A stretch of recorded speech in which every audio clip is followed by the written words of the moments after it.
You are listening to the Exceptional Conservative Network.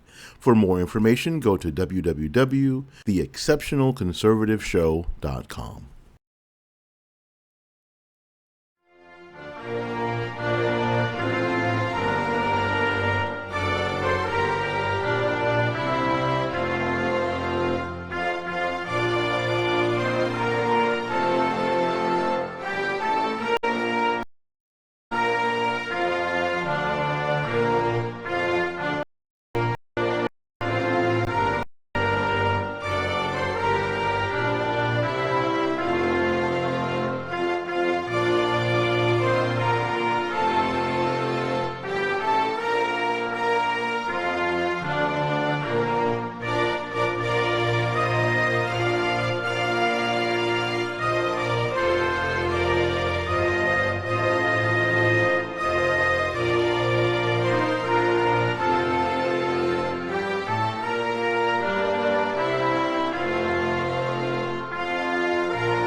Sharing of biased and false news has become all too common on social media. More alarming, some media outlets publish these same fake stories without checking facts first. The sharing of biased and false news has become all too common on social media. More alarming, some media outlets publish these stories simply aren't true without checking facts first. Unfortunately, some members of the media use their platforms to push their own personal bias and agenda to control exactly what people think. And this is extremely dangerous to our democracy. This is extremely dangerous to our democracy. This is extremely dangerous to our democracy. This is extremely dangerous to our democracy. This is extremely dangerous to our democracy. This is extremely dangerous to our democracy. This is extremely dangerous to our democracy. This is extremely dangerous to our democracy. This is extremely dangerous to our democracy. This is extremely dangerous to our democracy.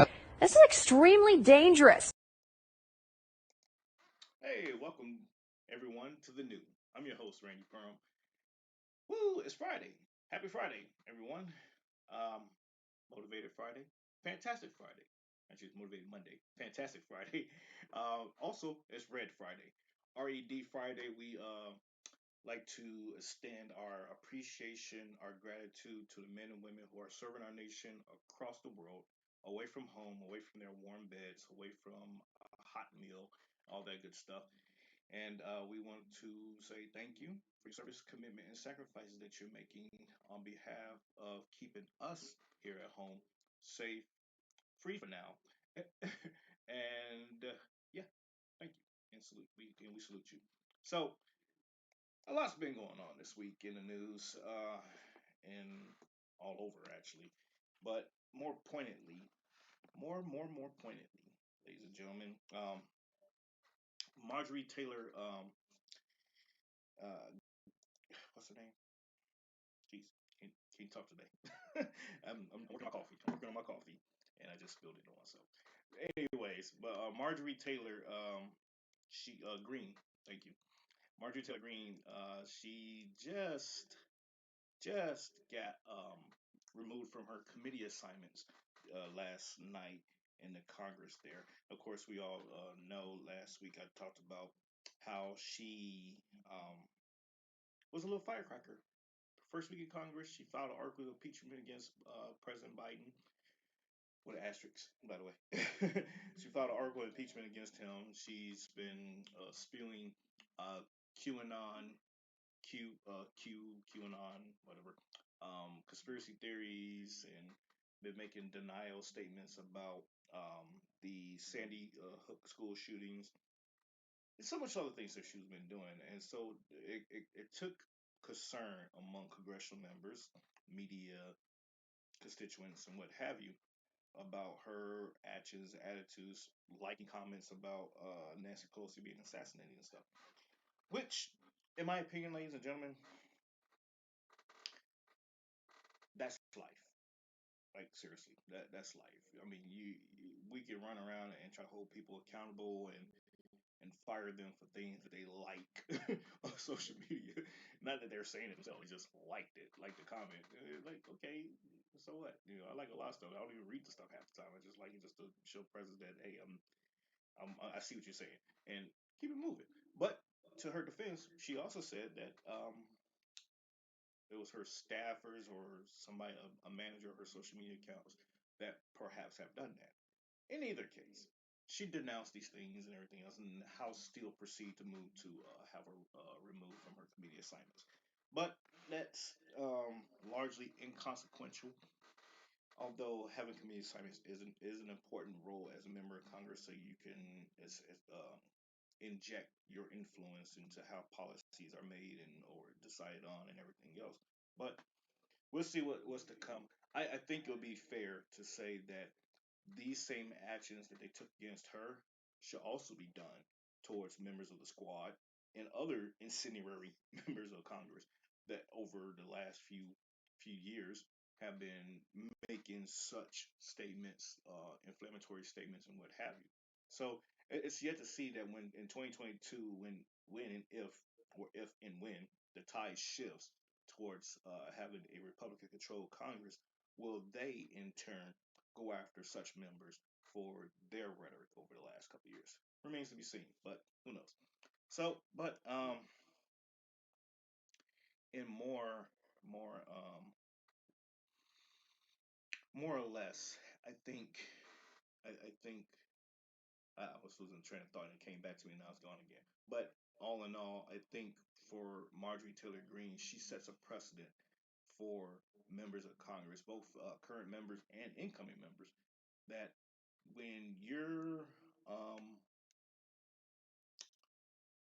sending a message, I'll put it like that. When you're sending a message, it's important to make sure the message you're conveying is actually the sentiment of those that support you and those that are around you, your colleagues and everything else. Otherwise, you find yourself OTF, as we said in the military, out there flapping by yourself and not getting the support that you deserve or need. So, yeah, I'm off of that now. Hey, but stay tuned. We'll be right back. We're going to jump to a quick commercial break.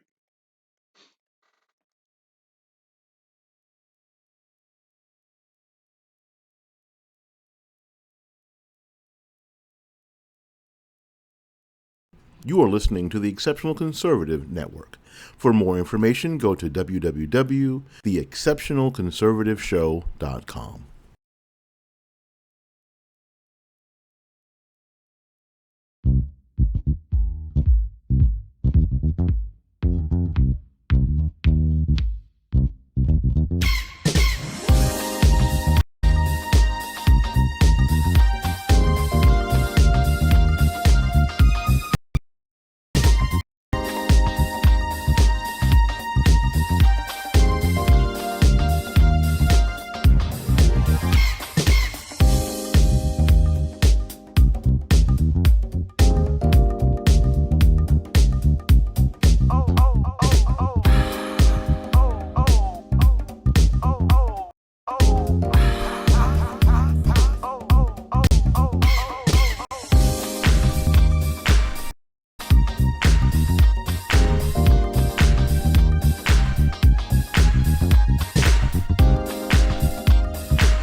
You are listening to the Exceptional Conservative Network.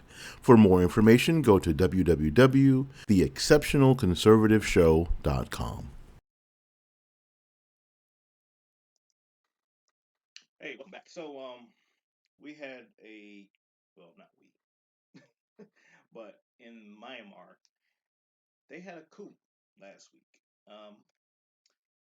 I find it how can I say interesting, interesting, and I'm gonna do a small deep dive about this. So in in Myanmar, the lady you see here by the name of Aung San Suu Kyi, she was duly elected as a to be a leader of the country, although she cannot be constitutionally president, and I'll get into that in a little bit. But nonetheless, she was duly elected as leader, and the military officers, the military there, didn't like the fact that she kept getting reinstalled into power every few years for during their elections. So they had made this assumption to that she was corrupt and that she was rigging elections and everything else. So they created all these charges against her. Stormed the Capitol there, another storming of the Capitol, and seized power. Now she's not under arrest. She's been charged with stuff, but she is not physically under arrest because they don't know where she is. She fled, and with good reason, I'm assuming. So, but nonetheless, I'm going to share with you all the sentiments around not only what's going on in Myanmar, but also what they're talking about over in Australia. And I'm gonna bring it back to how this all couples in with the issues that the United States face. Stay tuned. Well, Aung San Suu Kyi won a Nobel Peace Prize. She's 75. A book about her life would surely run into volumes. What a survivor. She's been in the trenches time and time again. This week, a military takeover in Myanmar, the old Burma, saw Ms Suu Kyi taken into detention, but her whereabouts and that of the president, Win Myint, remain unknown. Why this woman persists, few could possibly know. I suppose it's called patriotism. It's certainly not power, because every time she wins power, it's taken away. Suu Kyi last November won a landslide victory in the general election, 346 seats out of 416. But the opposition is backed by the military and enjoys automatic representation in the parliament. Suu Kyi, under the Constitution, can't be president, even though she's the leader, because the Constitution prevents any person whose spouse or siblings owe allegiance to another country from becoming president. Her academic husband, who's died from cancer, and her two sons are all British citizens. Well, last week the military moved in. Soldiers are now blockading the road to Myanmar's parliament. The country's internet, phone and TV networks were blocked. The army chief, General Min Aung Hlaing, is a thug. He'll hold power, having declared a one-year state of emergency. He says the military moved on the democratically elected government because it failed to address the military's concerns about electoral fraud. That means they lost. He's promised to hold fresh elections, which many say will never happen, or if they do, the military will stack the poll and ban Ms Suu Kyi and her National League for Democracy party from actually running in the election. Unfortunately for Myanmar, they've seen this movie before, and it doesn't end well. Whilst all this was unfolding, the new leader of the free world, perish the thought, the top three are Joe Biden, Kamala Harris, and the third in line, Speaker Nancy Pelosi, and they, we're told, were debating whether or not to call the military takeover a coup. Don't they own a dictionary? Of course it's a coup. If tanks rolling into the Myanmar parliament, the detaining of its democratically elected leader and the army chief becoming the new leader is not a coup, then my name's not Alan Jones. I'll tell you something. This is a flashpoint for the Biden administration. Remember, China has got its eyes on Taiwan. Is it strange that all of this is happening post-Trump? Or do they actually know now they're dealing with a weak and indecisive American leadership, which I venture to say has not a clue how to respond? I really like Australian news. I don't know if you caught on by now. Sure, if you've been watching me for a couple of years, I tend to actually align very greatly with their views on many issues. But anyways, but all right, bringing it back here. You just saw how he broke down. He gave a small analysis of what's going on in Myanmar in relation to how the U.S. may or have not responded really to that situation. Now, there is another organization that we should get familiar with and their role in terms of international um, global politics, and they're called ASEAN, the Association of Southeast Asian Nations. ASEAN is a collection of Asian countries. It's roughly 11 countries that they formulate this coalition here, and Myanmar is part of that. Now, we're looking at the Indo-Asia Pacific region of the world, where China, Russia, they kind of got that block, right? This particular group of people here are facing a ensuing oppression from China, and by creating such disjointed efforts within these countries' governments creates a destabilization.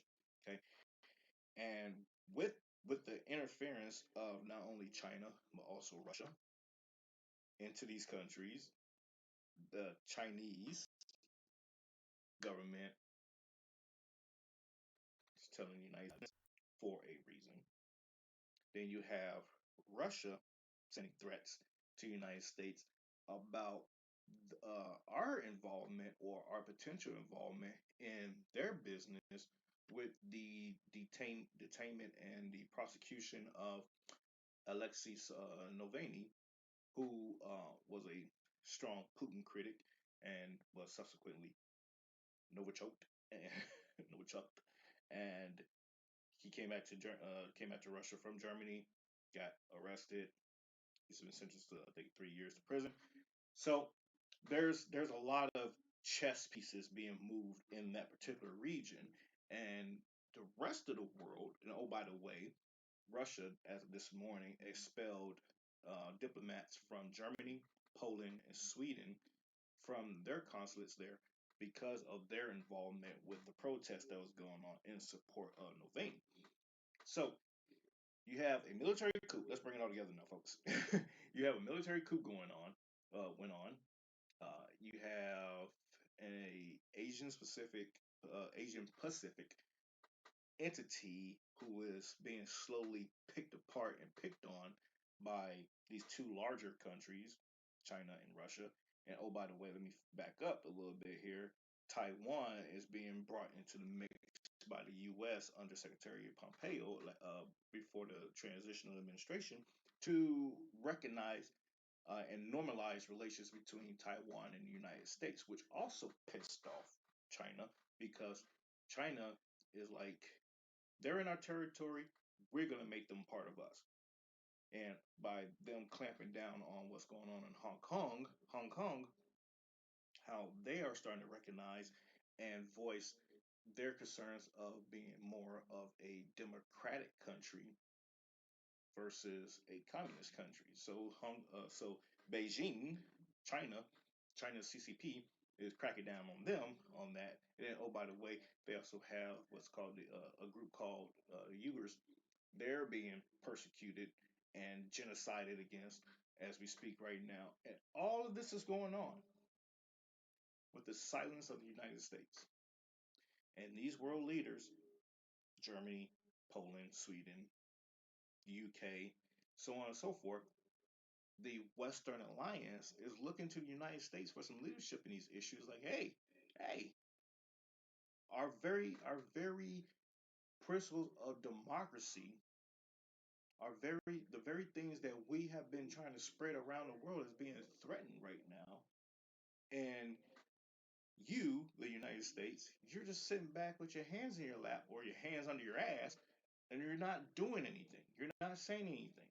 Russia threatened, said, "I wish you would put more sanctions on us." Giving you the wish I wish a mother. You know what it is. We're an urban station. Given that threat to the United States, China's telling the United States, "You can get in this business if you want to." And oh, by the way, the U.S. Department of Defense, one of the spokesmen, Admiral, gave a stark warning that we could be facing a imminent nuclear war with Russia and or with China if things continue to devolve the way that they are right now. They're already ramping up their programs, doing testing of equipment and what have you. China's already interfering with, well, not interfering, but they're ramping up their satellite program. I talked about that last week.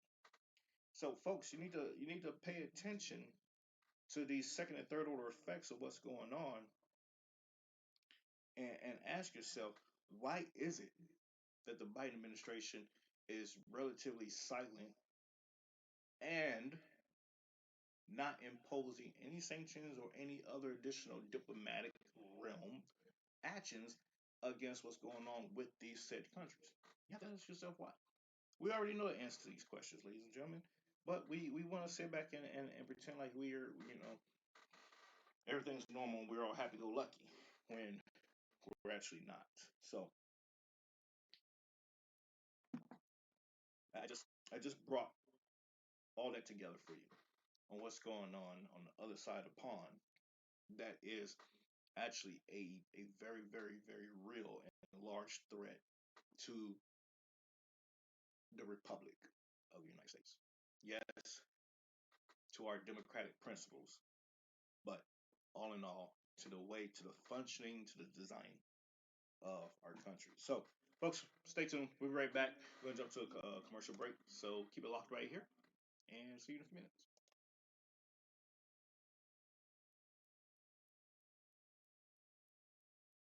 You are listening to the Exceptional Conservative Network. For more information, go to www.theexceptionalconservativeshow.com. Put your hands together. Damn! Say it again.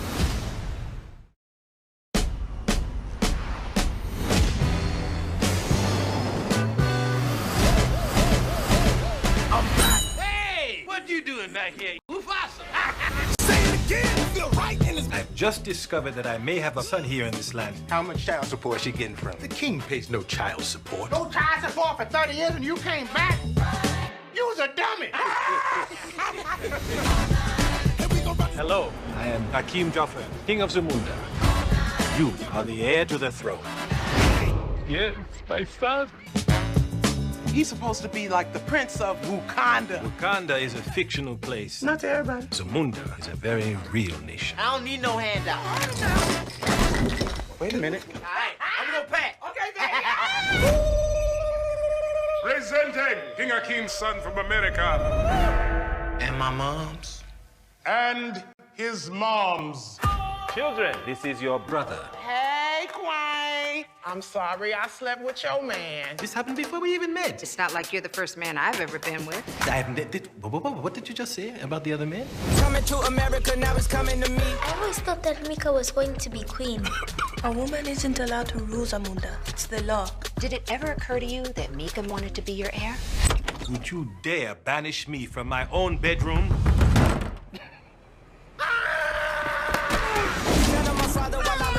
How you doing, Hakim? I'm getting it from everywhere. I have upset my family.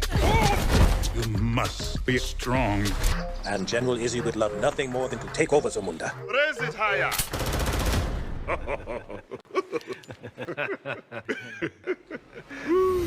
I'm a king, Put your hands together. I like that. Say it again. Give me all. It's a party over here. I must admit, your style is foreign to my kingdom, but is impressive. That's right. There you go. Let me hear you say, hey, ho. Hey, ho! No, don't do that. That's his mother. Oh, don't you say that. No, not to his mother. Almost ready to become a prince. Almost. It is time. Ceremonial circumcision. Bring forward the royal machete. Machete? They're gonna sharpen your tool, nephew.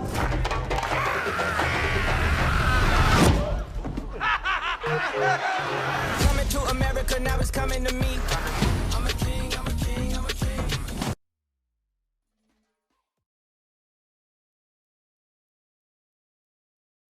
You are listening to the Exceptional Conservative Network. For more information, go to www.theexceptionalconservativeshow.com.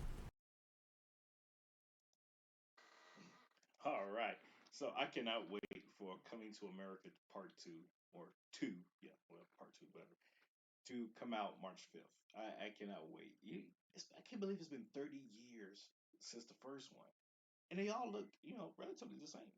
Yeah, of course they gotten older. It's been 30 years. Who don't? But thinking about it, I'm like, man, 40. We came out when I was 10. And I actually remember when it first came out because I actually went to the little theaters, the theaters in Charlotte. Anyways, so can't wait for that. Can't wait. I'm excited. I'm stoked. But in other news, Jeff Bezos, CEO of Amazon, is stepping down or has stepped down or planning to step down as CEO of Amazon in order to focus on other projects that he has going on, other companies that he's bought out over the last few years that he's trying to shift focus into. And then you have the firing of Tyler this week at the same time.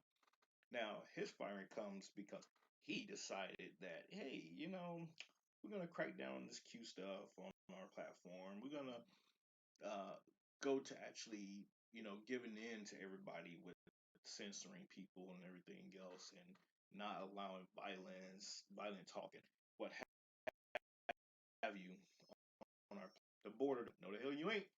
Bye bye.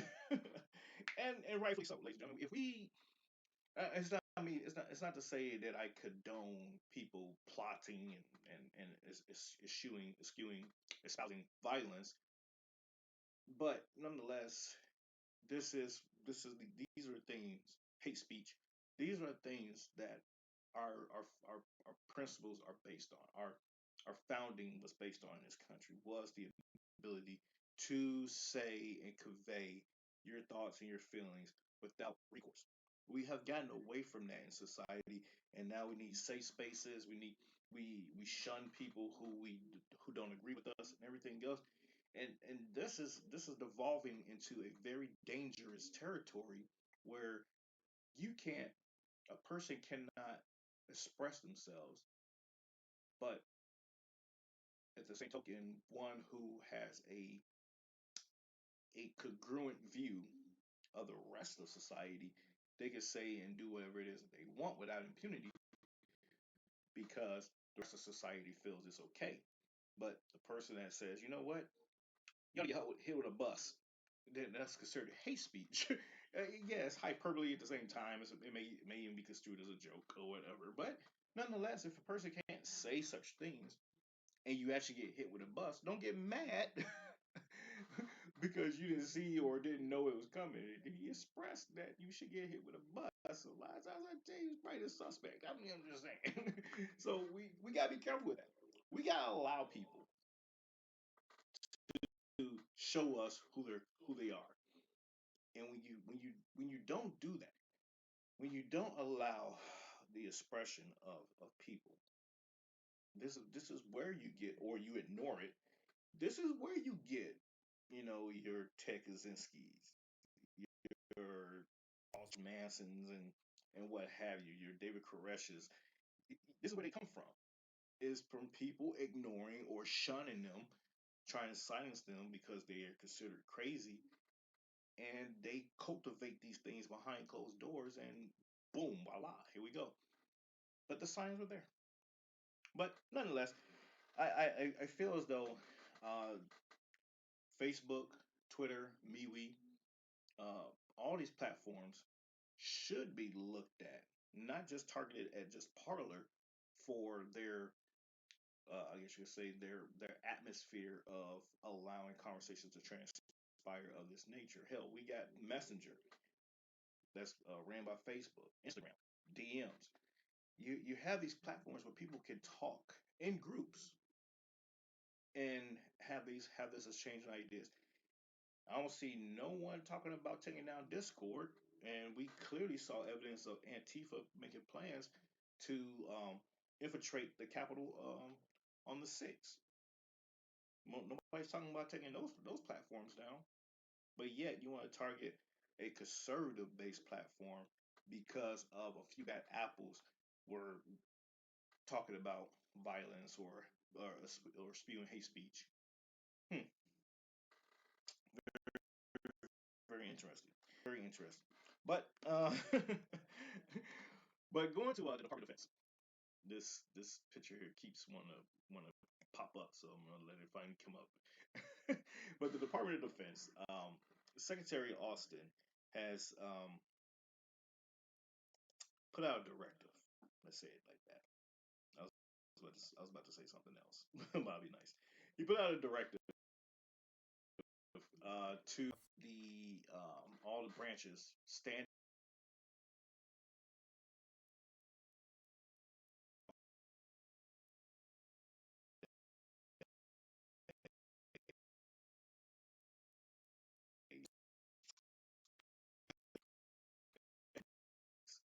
about you all, but that is quite vague. And I'm sure there's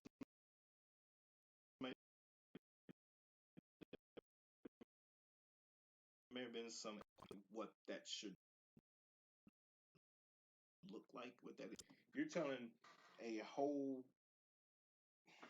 department, the Department of Defense, well over 1 million employees, men and women in uniform serving across 6 branches, and the civilian counterparts. You're telling them to take the next 60 days to focus extremism within a region, ladies and gentlemen.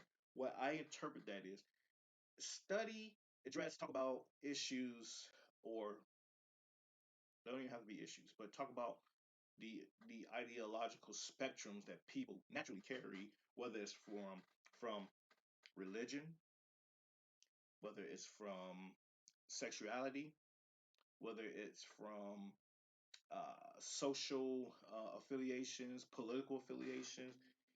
There's extremism in all of those things. I remember days from when I was serving. I would be at work, and you have that one individual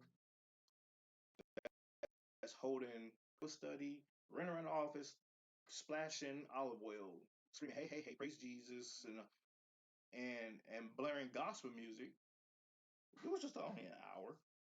Most people tolerated it because they were like, she's bringing good vibes into the office, and I got that. I had a problem with it, but that is a form of extremism to some people because there were soldiers that complained about that.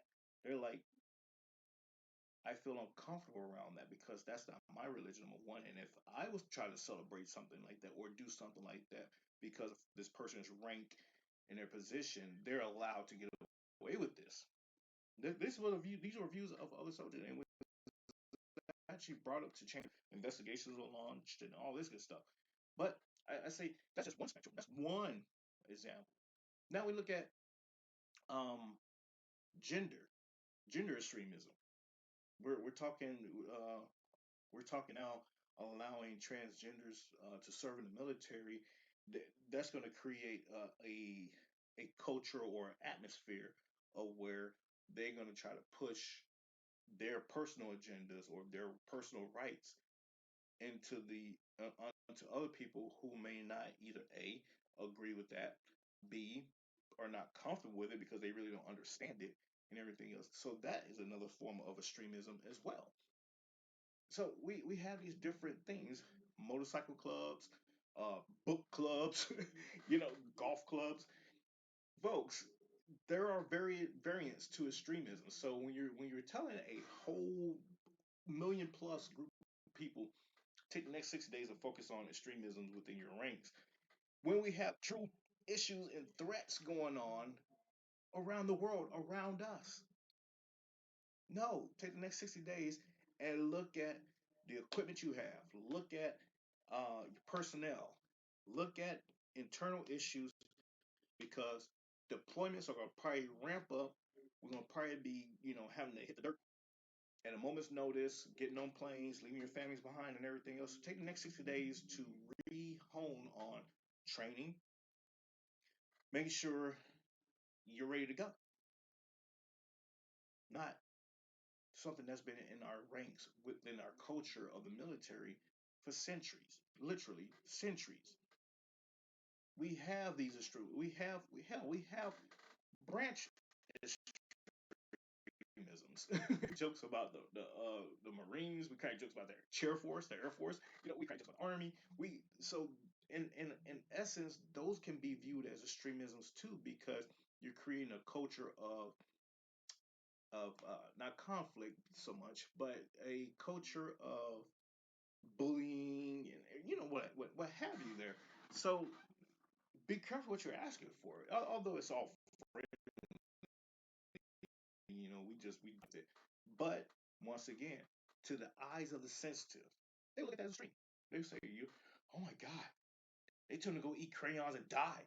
Yeah, to somebody that's extreme. To us, that's a joke. Eat crayons. That's what we do. Hey, squid, that's what we do in the military. But to others, they see that as extremism. And this is why a lot of people that do serve the problem with having civilians who, one, never served, two, don't really understand military culture, being their leaders, because you have that psychological conflict of not understanding what it is that we do to get through the day. So I just say, that those are some of the things that let's look at what's going on in the South China Sea. There's a lot of, it's kind of gotten quiet a little bit, but the conversation about that I mentioned earlier about potential nuclear war kicking off between Russia, China, and the United States, that didn't just float out of nowhere. That came because of these conflicts, these little spatters and beefs that goes on. Russia intercepting U.S. planes intercepting Russian planes off the coast of Alaska. These are things that the media doesn't cover. One, because they don't understand these things. Two, they brush over it and they're like, okay, whatever, no big deal. Nobody died. It didn't bleed, so it doesn't lead. That's the mentality of the media today. So these are things that you have to pay attention to as a student of history, as a student of politics, geopolitics, social unrest, and what have you. We all should be students of these things. I'm not saying you have to be an A+ student, but you should nonetheless be a student and pay attention. I'm not saying get into the weeds of it either, but pay attention. Look at these things, read the headlines, read a little two-minute article to get an understanding of things that are unfolding around you.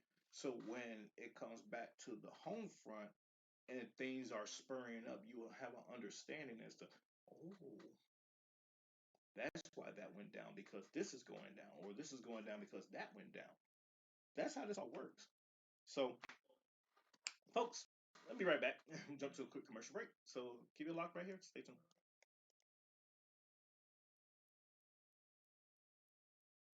You are listening to the Exceptional Conservative Network.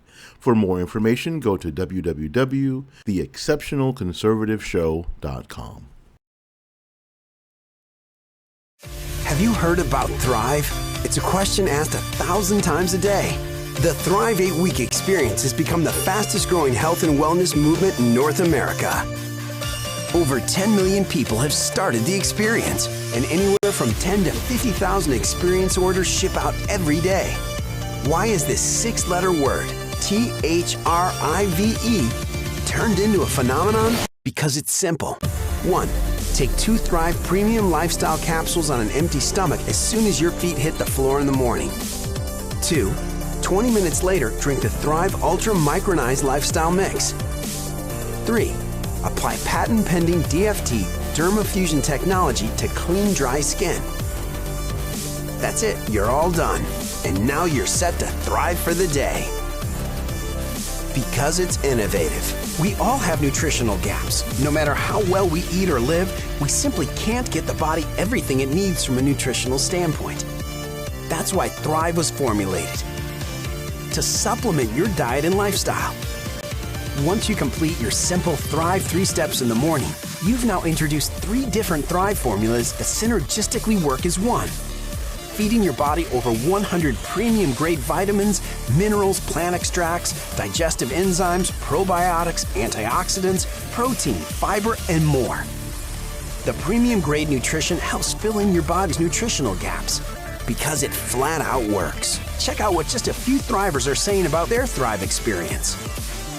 I couldn't believe how great that I was feeling from it. I noticed a huge difference. A huge difference. I didn't even think I needed it. I'm down 73 pounds. I'm at my high school graduation weight. I was more patient with my kids, sleeping better, really loving life again. I felt like I was in my 20s, early 20s again. Because I've tried other products in the past, but it was like remembering to take this in the morning, take this in the afternoon, take this before bed. So the simplicity of those 3 steps felt like I was living my best life. It really just rocked my world. It was energized, but it was joy. From then on, it's just changed my life, and every day has been better. It's like somebody installed new lights. Everything was brighter, clearer. It's laughing and smiling and being present and not being so exhausted.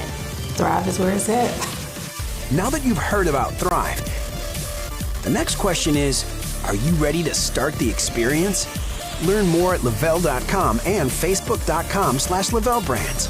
Find out how to get your Thrive Experience products for free by referring 2 friends to do the experience with you. Find out how to not only earn free products, but earn commissions as well for sharing the Thrive Experience with others as a Lavelle brand promoter. The decision to take the Thrive Experience or share the experience with others is all up to you. Just start your Thrive Experience today.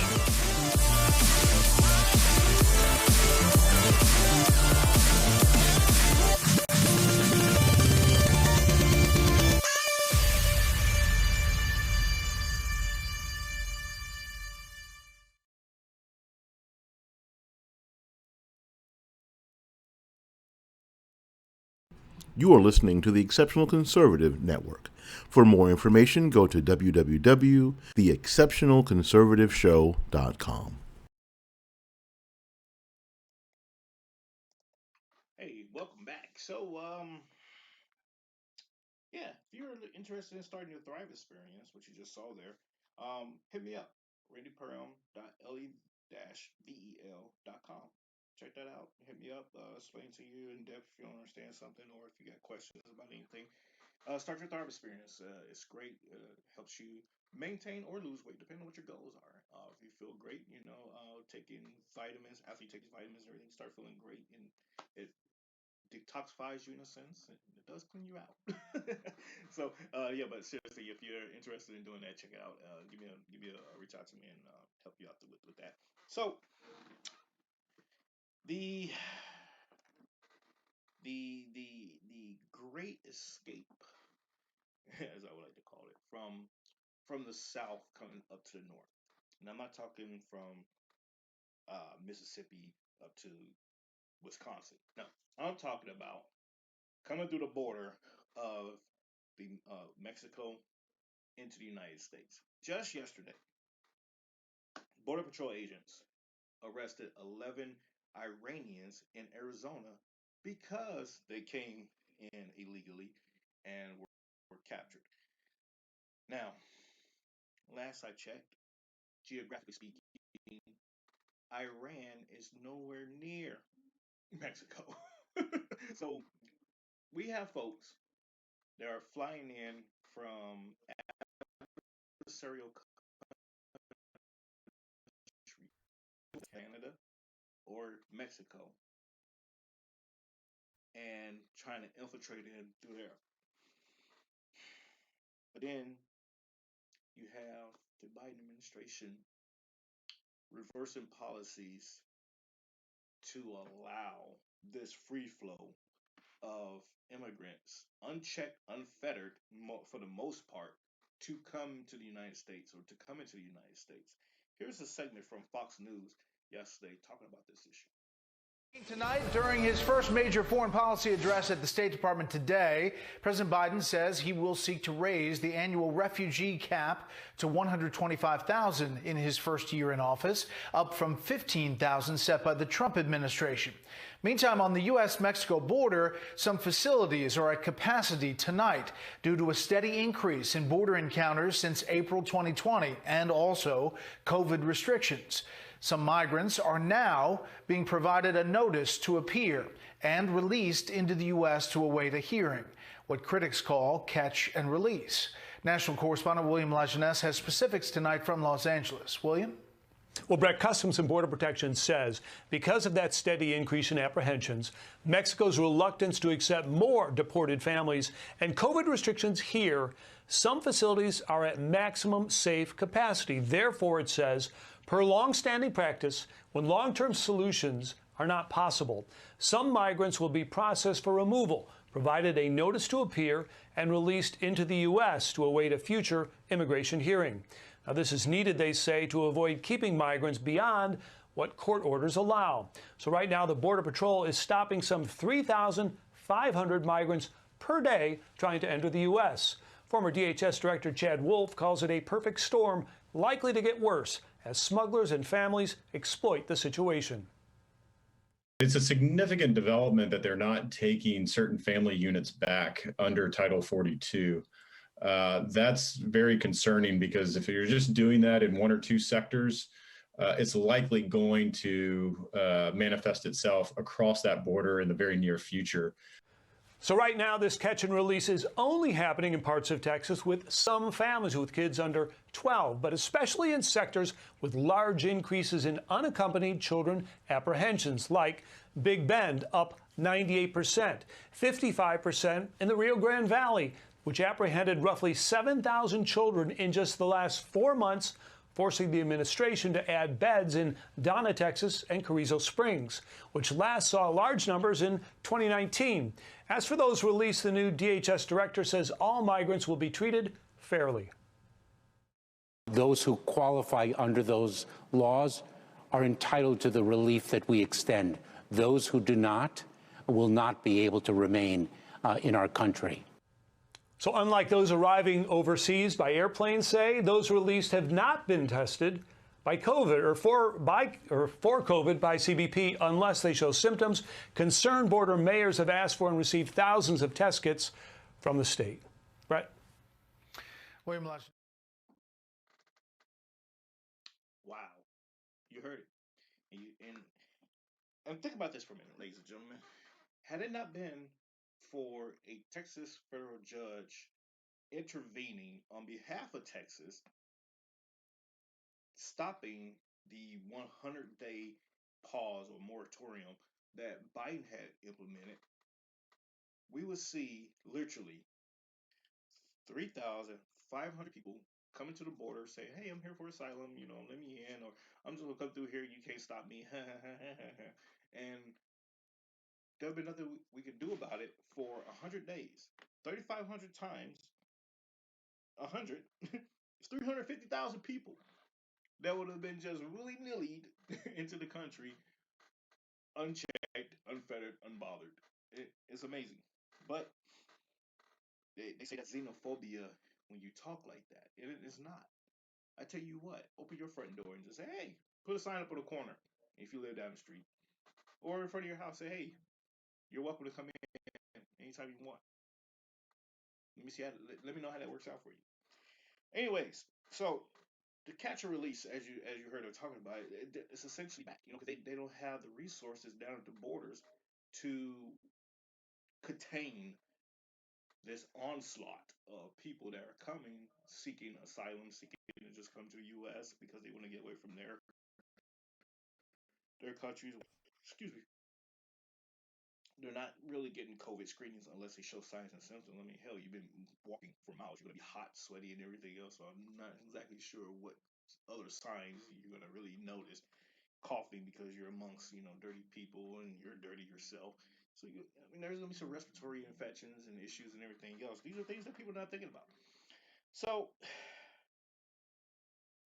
the increase in from the Biden administration from Trump's 15,000 cap this fiscal year to going up to 125,000 with current shutdowns, current COVID conditions in many places, slashing of jobs through these erratic policies, dire economic conditions for those that's already in the United States that can't get a job or has been laid off from their job, unemployment's ran out or been cut off. There's so many things, so many variables that are going on right now. But yet here it is, you're sitting back, behind a resolute desk, just and people are flooded to the country, contributing to these problems, contributing to the burden of the United States in terms of supporting its people. Versus saying, hey, if you come to that border, you're gonna be sitting your butt at the border because we're not taking nobody else right now. We got to clean up our own stuff. We got homeless people literally sleeping in cars, abandoned buildings, and everything else. And we're just saying, okay, yeah, come on in. Yeah, you ain't got nowhere to go right now, or whatever. Just figure it out. There's a couple of sidewalks up and down the street. No, no, stop the madness.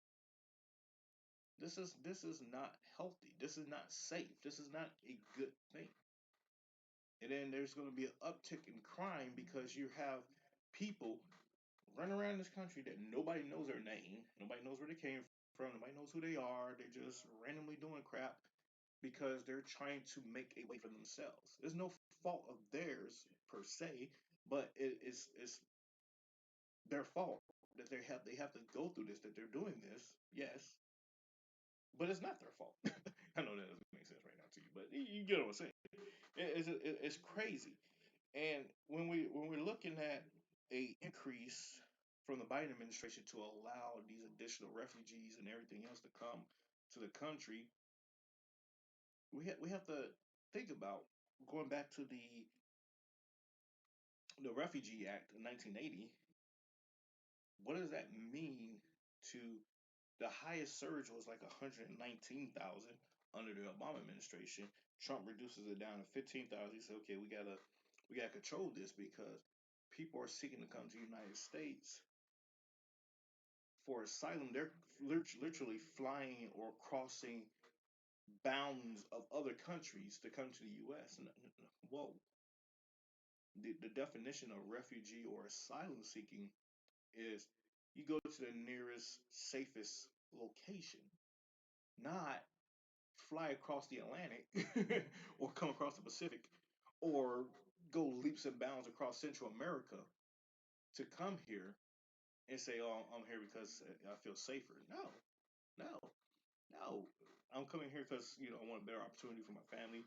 I want to contribute to society. Okay, let's talk about these leaps. But hey, I digress, folks, because this is crazy.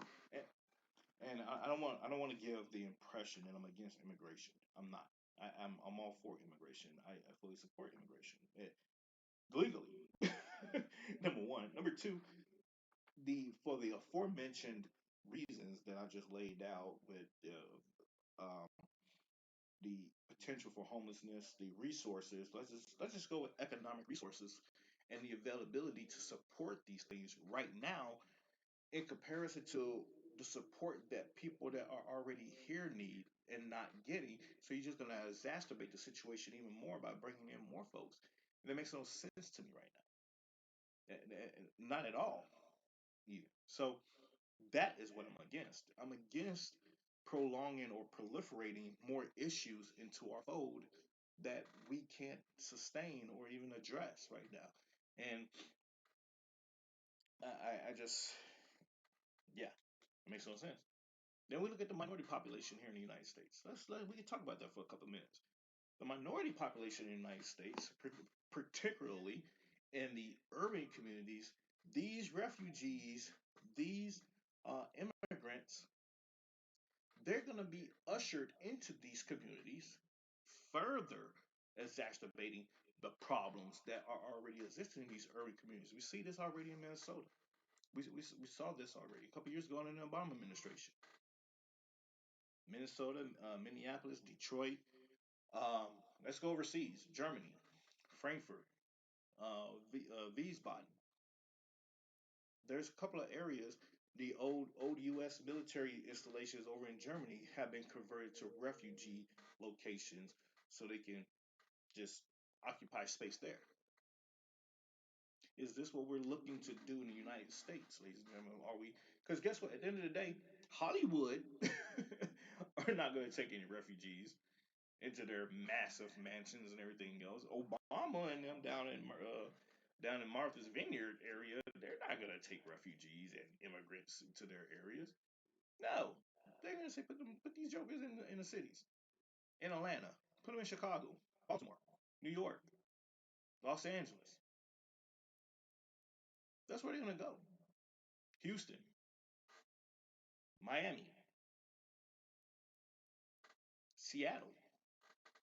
That's where they're going. They're gonna be brought into the border, cleaned up a little bit, put on a plane or on a bus, and off they go to these various locations. They're not all gonna sit in Texas or Arizona or Baja California, going into California proper. They're not doing that. A good bulk of them are, yes. And then you have the Biden administration looking to not naturalize, but give amnesty to the 11 million that are already here illegally. Folks, I'm just saying. Thank you all for tuning in today. You can pick up my book, You Now Equipped With EQ format. You can follow me on Twitter, rperm, MeWe, Facebook, LinkedIn. You can connect with me on LinkedIn, professional environment there. Although I do plug with things on it periodically. You can donate to the show here, to the program, if you want to support me at on Cashapp and PayPal, rperm4US. That is $ rperm4US on Cashapp, and on PayPal, rperm4US. And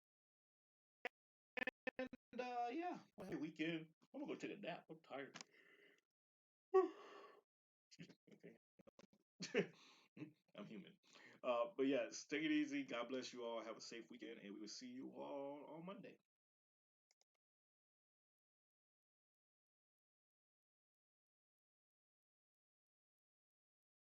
You are listening to the Exceptional Conservative Network. For more information, go to www.theexceptionalconservativeshow.com.